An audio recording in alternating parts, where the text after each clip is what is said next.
Hello बच्चों। तो आज हम लोग 9th क्लास का एक चैप्टर पढ़ेंगे फिजिक्स का, चैप्टर नंबर 11, जिसका नाम है वर्क एंड एनर्जी। आपके एनसीईआरटी में दिया होगा, बट एक्चुअली उसका नाम वर्क पावर एंड एनर्जी होना चाहिए, क्योंकि इस चैप्टर में हम लोग पावर भी पढ़ते हैं। खैर, उसका नाम एनसीईआरटी में वर्क एंड एनर्जी है, तो वर्क एंड एनर्जी है।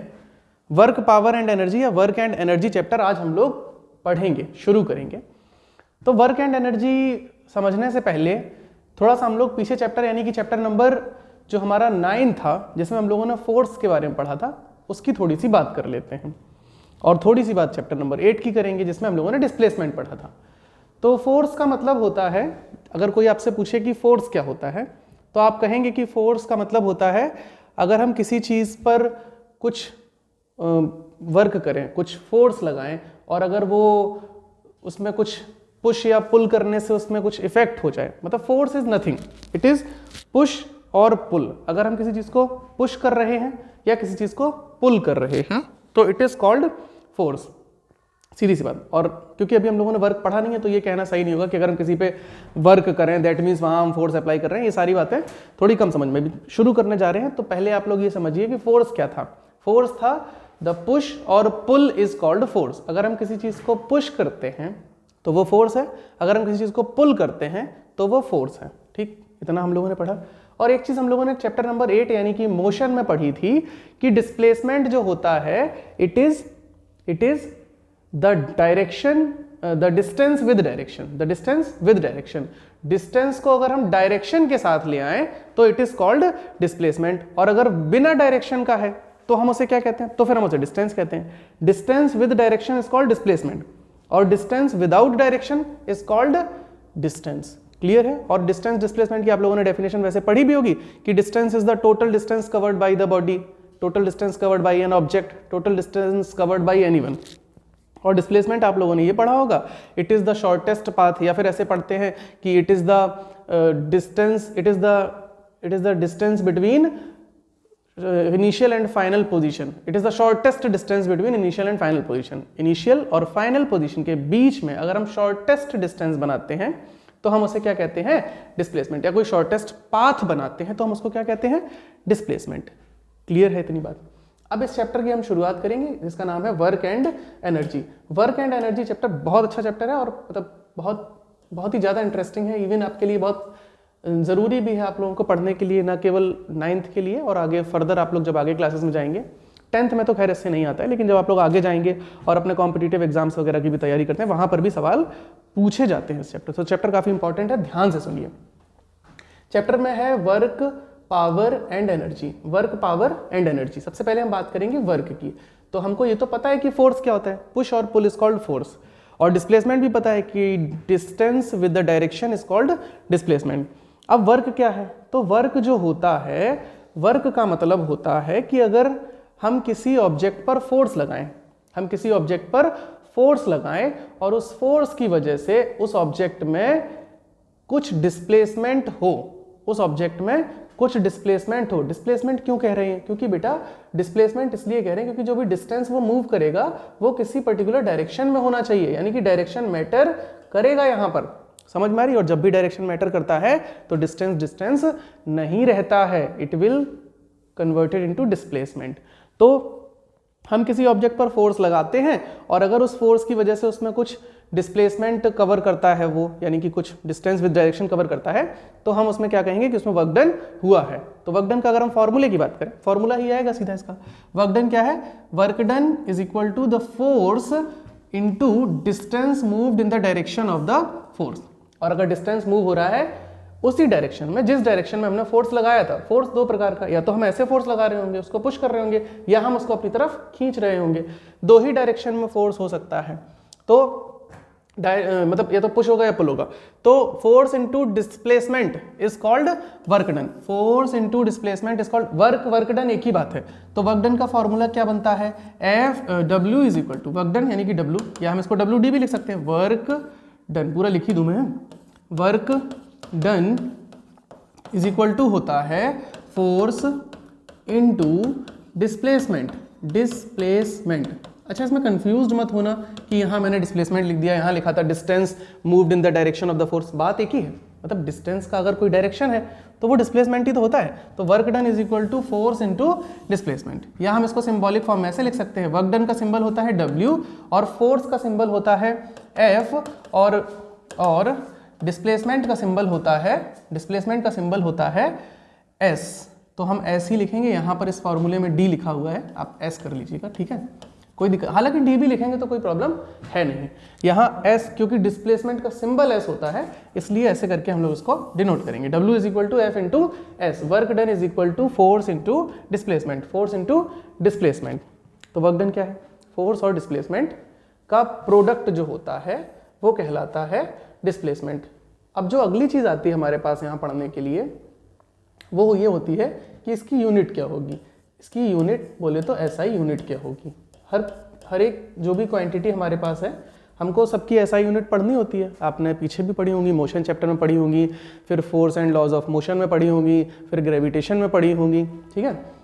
तो SI यूनिट जो इसकी होती है, इसकी SI यूनिट होती है जूल। इसकी SI यूनिट है जूल, जिसका सिंबल बेटा हम J बनाते हैं, जूल J। और बेटा इसकी दूसरी SI यूनिट बन सकती है फ्रॉम द फॉर्मूला, फोर्स की यूनिट होती है न्यूटन और डिस्प्लेसमेंट की यूनिट होती है मीटर, तो इसकी यूनिट बन जाएगी न्यूटन मीटर, या फिर हम लोग कह सकते हैं न्यूटन मीटर, ठीक है, न्यूटन मीटर। क्लियर है इतनी बात। तो न्यूटन मीटर इसकी हो गई SI यूनिट, या फिर इसकी यूनिट हो गई जूल।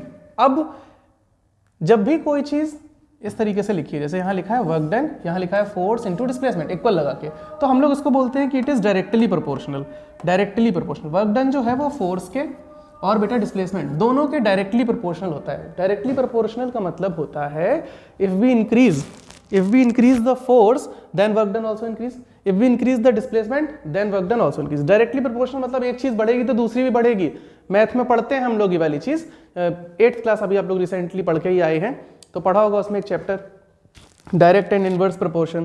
तो उसमें पढ़ते हैं कि अगर एक चीज बढ़ने पर दूसरी चीज भी बढ़ जाए तो it is called direct proportion, और एक चीज बढ़ने पर दूसरी चीज घट जाए, कम हो जाए, it is called inverse proportion.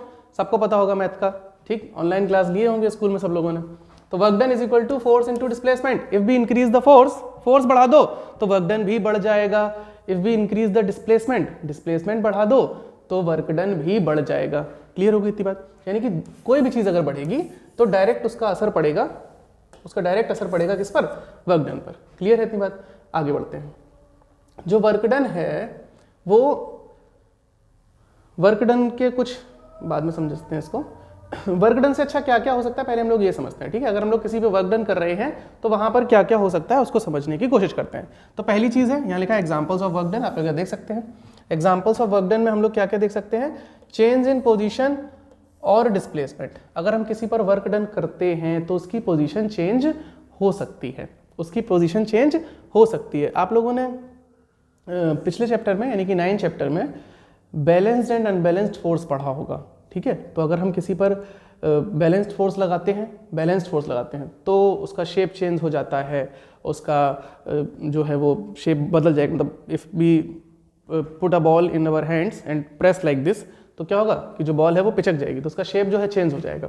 Balanced unbalanced ये सारी चीज़ें पिछले चैप्टर्स की थी, तो इस पर हम लोग ज़्यादा बात नहीं करेंगे। आगे बढ़ते हैं। चेंज इन पोजीशन और डिस्प्लेसमेंट, मतलब ये वर्क डन के एग्जांपल ले रहे हैं कि वर्क डन अगर हम करते हैं तो वहां पर क्या क्या हो सकता है। क्या हो सकता है, चेंज इन पोजीशन और डिस्प्लेसमेंट, या तो उसकी पोजीशन चेंज हो सकती है और पोजीशन के चेंज होने को ही हम क्या कहते हैं, डिस्प्लेसमेंट। तो डिस्प्लेसमेंट हो सकता है, जैसे ये यहाँ पर देखो एक खड़ा, man pushing a box and moving it from location A to B। पहले यहाँ रखा हुआ था बॉक्स, उसको लेके कहाँ गया अभी तक, तो अगर एक जगह से दूसरी जगह पर लेके गया है, if the position is change, then हम कह सकते हैं ना कि उसमें डिस्प्लेसमेंट हुआ, तो यहाँ पर डिस्प्लेसमेंट हो गया। या फिर क्या हो सकता है, change in the speed of the direction, जिस डायरेक्शन में चीज जा रही है। सपोज कोई एक बॉल जा रही है लुढ़कती और हम गए उसमें से पीछे से, हमने उसको किक किया। जब हम उसको किक करेंगे तो हम देखेंगे कि उसकी स्पीड विल इंक्रीज। क्लियर रहती बात। फिर अगला क्या हो सकता है बेटा, चेंज इन शेप और साइज। शेप और साइज में चेंज हो सकता है। ऐसे पकड़ के दबा दिया तो वर्क डन किया ना, वर्क डन किया तभी तो शेप चेंज हुआ, और ऐसे पकड़ के खींच दिया तो भी उसका शेप चेंज हुआ। जैसे स्प्रिंग का देखो एग्जांपल लिया गया है यहाँ पर, ठीक है। आगे सुनो, इतनी बातें सफिशिएंट है, आगे बढ़ते हैं हम लोग। अब ये हो गया वर्क डन की बात। वर्क डन जो है वो 3 प्रकार का हो सकता है। वर्क डन जो है वो 3 प्रकार का हो सकता है, ठीक। Types of work done, types of work done. Work done के 3 टाइप्स हो सकते हैं, इनको जरा ध्यान से समझना, थोड़ा थोड़ा सा डिफरेंस होगा। फर्स्ट होता है पॉजिटिव वर्क डन, दूसरा होता है negative work done, negative work done, और नेक्स्ट है हमारे पास zero work done, zero work done. जब हमने अभी आपको पीछे वर्क डन की डेफिनेशन बताई तो हमने उसमें बताया कि वर्क डन जो है वो फोर्स और डिस्प्लेसमेंट का प्रोडक्ट होता है। तो हमेशा ध्यान रखो, अगर दोनों में से कोई भी एक चीज़ नहीं होगी, अगर वर्क फोर्स नहीं होगा या डिस्प्लेसमेंट नहीं होगा, दोनों में से अगर एक भी चीज़ नहीं है तो वर्क डन जीरो होगा, वर्क डन नहीं होगा, वर्क डन जीरो होगा।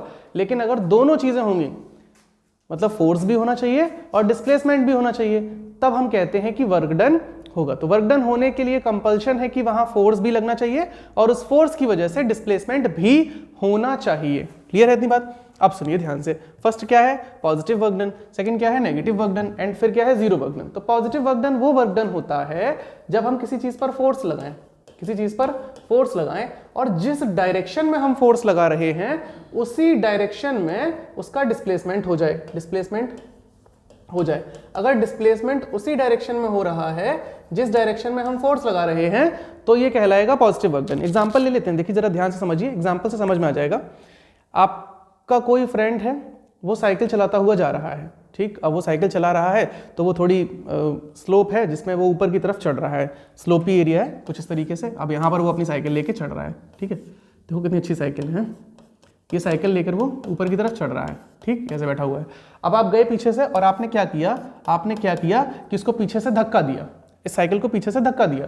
तो धक्का देना, धक्का बोले तो पुश करना, मतलब फोर्स लगा रहे हो। आप जब फोर्स लगाओगे इसमें ऊपर की तरफ तो उसको थोड़ी हेल्प मिलेगी ना, और इसकी साइकिल थोड़ी स्पीड से बढ़ने लगेगी आगे की तरफ। तो आपने इसको पुश भी किया, इस पर फोर्स लगाया, जिसकी वजह से इसमें डिस्प्लेसमेंट हुआ, इसमें डिस्प्लेसमेंट हुआ।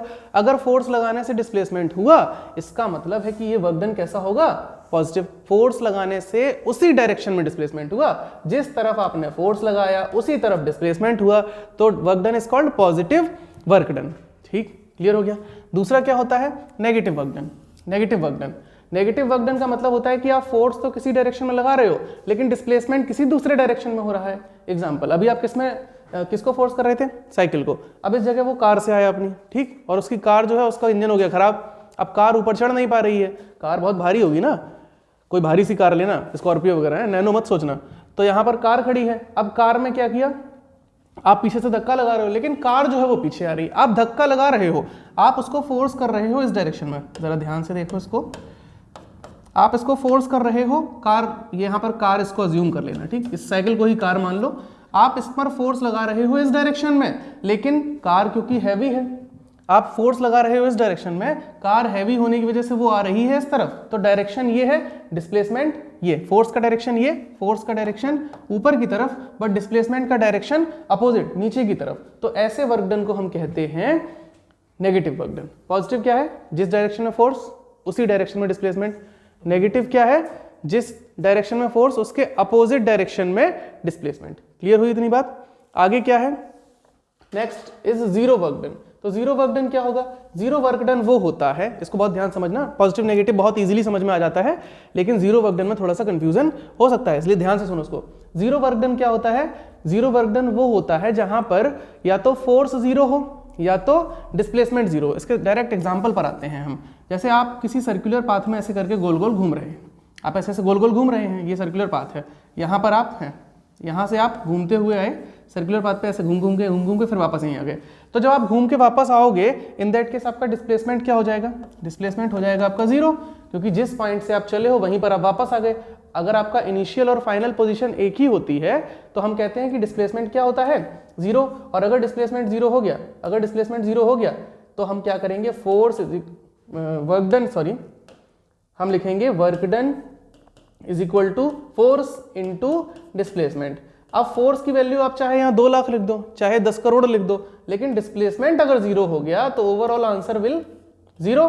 तो इस केस में वर्क डन क्या होगा? जीरो। अगर कोई सर्कुलर पाथ में घूम रहा है तो वर्क डन क्या होगा? जीरो। समझ रहे हैं? मतलब जब जहां से चले थे वहीं अगर वापस आ जाते हैं तो डिस्प्लेसमेंट जीरो हो जाता है, और जब डिस्प्लेसमेंट जीरो हो जाएगा तो वर्क डन भी जीरो हो जाएगा। यानी कि इसने कोई भी वर्क नहीं किया, फिर चाहे कितना भी थक जाए, ऐसे घूम घूम के बहुत थक जाए, लेकिन इसका वर्क डन हमेशा जीरो माना जाएगा। मतलब किसी से बहुत सारा काम करवा लो और फिर वापस उससे जहां से लेके आए थे वहीं छोड़ाओ और उससे कह दो कि नहीं आपने तो कोई वर्क डन ही नहीं किया है, आपको किस बात के पैसे दें, ठीक है? और तो फिर पकड़ के मारेगा आपको कि भाई हमने तो इतना सारा काम किया, हम थक गए, पसीना पसीना हो गए, और जब पैसे देने की बात आई तो अपने यहाँ पर आपने अपनी फिजिक्स अप्लाई कर दी, उससे पहले पूरी बायोलॉजी लगा रहे थे कि काम कर लो, ठीक है ना? समझ रहे मेरी बात? तो वर्क डन जो है वो जीरो कब होगा? जब हमारा डिस्प्लेसमेंट जीरो हो जाएगा। तो सर्कुलर मोशन में वर्क डन जीरो होगा। और किन किन केसेस में होगा हम लोग इसके बारे में बात करेंगे। नेक्स्ट वीडियो में हम लोग एक और चीज पर बात करेंगे कि ऑब्लिक वर्क डन क्या होगा, ऑब्लिक वाला। तो ये बहुत अच्छा एक इंटरेस्टिंग टॉपिक है, नेक्स्ट वीडियो में इस पर मिलेंगे। अगर आपको ये समझ में आया तो अपने फ्रेंड्स के साथ शेयर कीजिए और कमेंट कीजिए। अगर कोई भी आपको डाउट है तो कमेंट करके बताइए।